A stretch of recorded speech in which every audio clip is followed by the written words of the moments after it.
wala ka Lutz, magluluto tayo ngayon ng pagkain ng diabetic dahil may diabetic na rin tayo.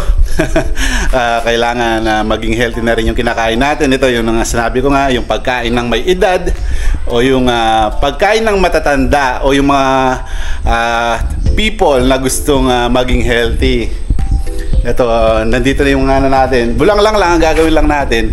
Pero ito hindi siya tutubigan. Yung iba kasi nagbubulang lang sila, nilalagyan nilang konting tubig or konting ingredients. Ito, hindi natin tutubigan. Talagang pure siya. Ito, meron tayong dito.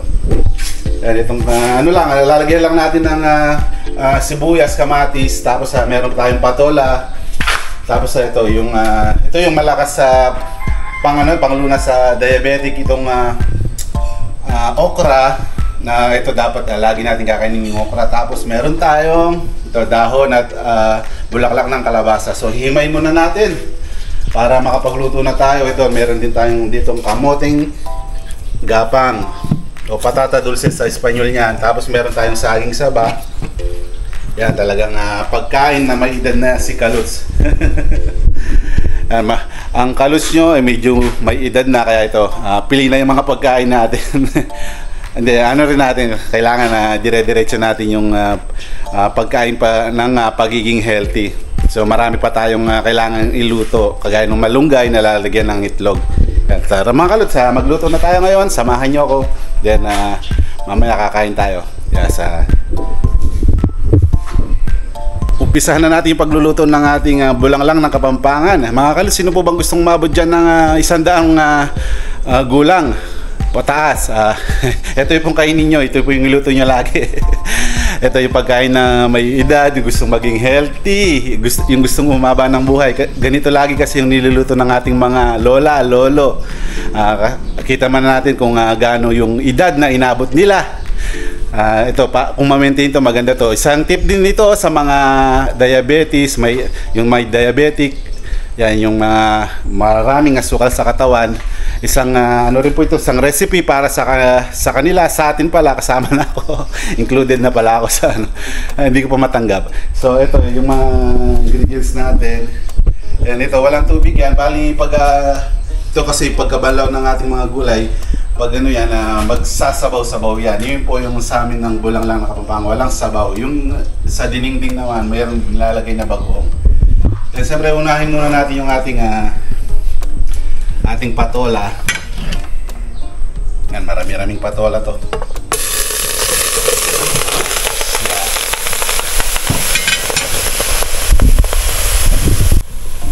Ito yung oh my gulay, pampahaba ng buhay. Yan, all in naman to yung pagluluto ng bulanglang. So isang isang bagsaka lang, isang sahugan lang, isang tapunan lang. So susunod natin itong okra. Yan. Sama-sama na yan, sama-sama para matibay. Tapos ilalagay na itong ating bulaklak at dahon. Yan na napaka-fresh, fresh from the farm. At yung ating kamote, naka-extra pa. Pero hindi pa natin luluto yan, maya-maya pa. Yan na yung gagawin natin pinakakanin. So itong ating yan. Yan, takpan muna ng konti.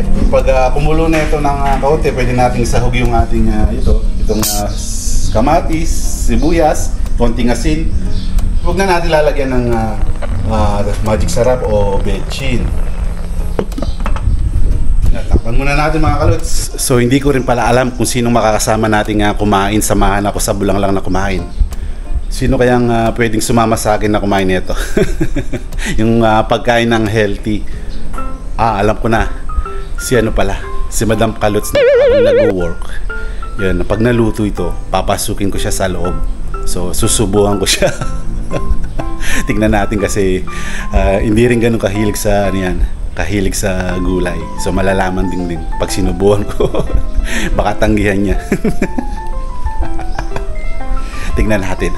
Kaya wala akong maisip na ibang makakasabay na kumain kasi karamihan kumain na sila ngayon. Hindi naman pwedeng kainin ko yung mga kinain nila dahil wala naman silang diabetes. So ito, kaya nag-separate luto ako ngayon. Ang problema ko ngayon kung sino makakasabay ko. Pero may naisip na ako, si Madam Kaluts. Mamaya papasukin ko sa may station niya kung saan siya nagtatrabaho sa kwarto namin. Yan, susubukan ko siya. Yan mga Kaluts, abangan nyo. Yan, nakalipas na yung 3 minutes, so tatanggalin na natin yung takip. So isasapaw na natin yung dapat isapaw. Ganitong kamatis. Tapos may asin na rin kasama. Yan. Yan. Isahan na lang yan.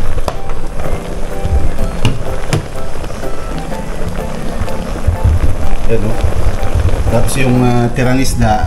Yan, magagamit yan. Pag mga tira-tirang ulam, tirang isda, pwede nyong lutuin. Ang bulang lang. Tapos takpan natin hanggang saan lumambot na yan, pwede na yan. Pwede na tayong kumain ng bulang lang.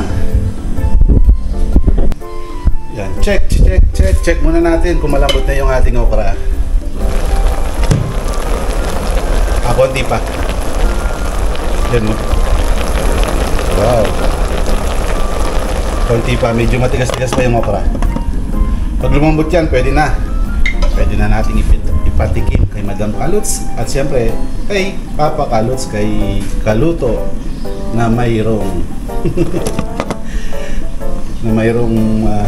diabetes, na maraming asukal sa kanyang katawan. Pinawisan na ako.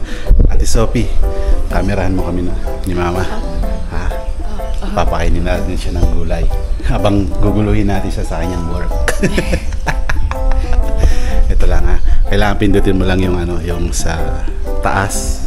Tapos igitna mo lang ha. Okay? Klaro? Clear? Is it clear? Yes, okay. Yan, tikman muna natin. Tikman muna natin kung malapit na. Yan, pagkita mo yung kanya. Itong niluluto natin natin, Sophie. Yung kamay mo, tanggalin mo. Yan. Tingnan natin kung malambot na. Ito. Yan. Malambot-lambot natin. Paluto na to. Papakainin na natin si Mama. Si Madam Kaluts. Tara na. Let's go, Ate Sophie. Ate Kaluts. Medyo makalat na. Nangalat si Baby Kaluts. Sophie yung kapatid mo doon.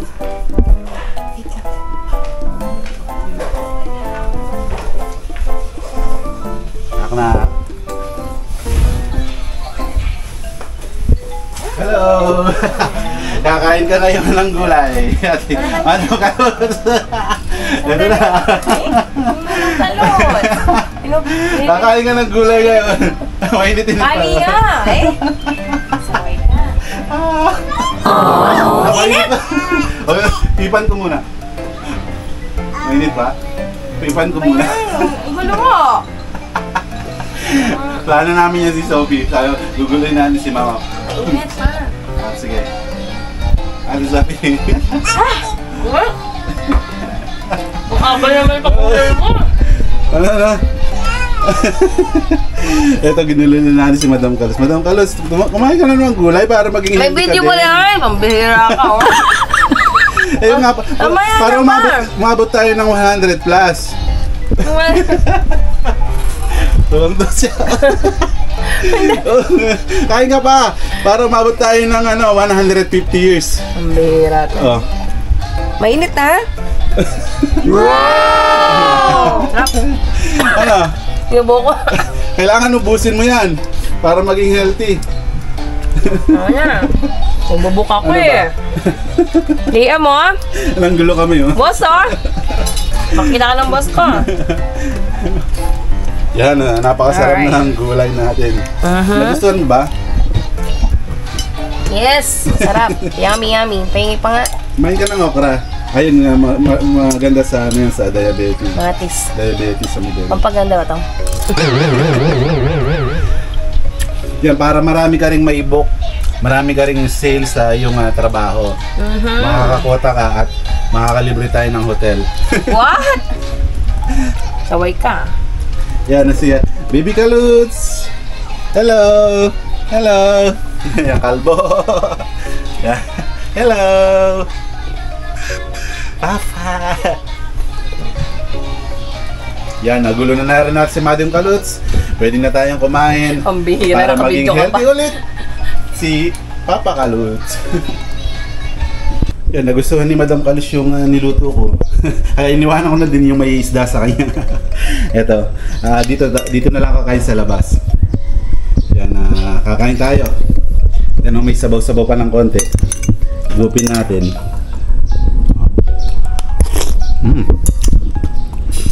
Sarap. Mainit lang.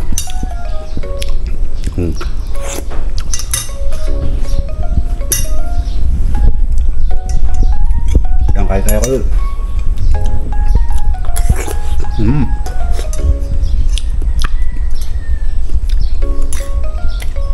Sarap ng bulanglang, healthy.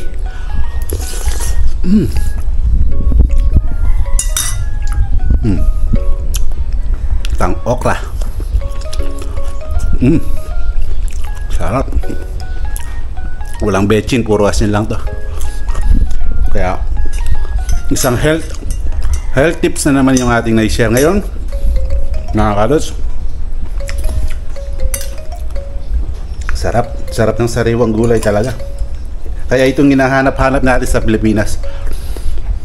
So kaya sa EG, try nating magtanim para mailuto na rin natin yung gusto nating nilutong gulay doon. Kasi bawal na tayo sa matataba sa mga karne.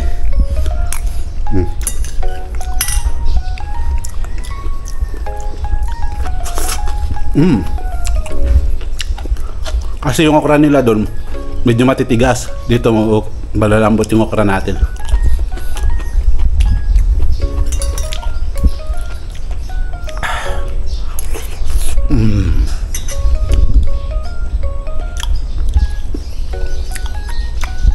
Yan. Ciao mga kaluts.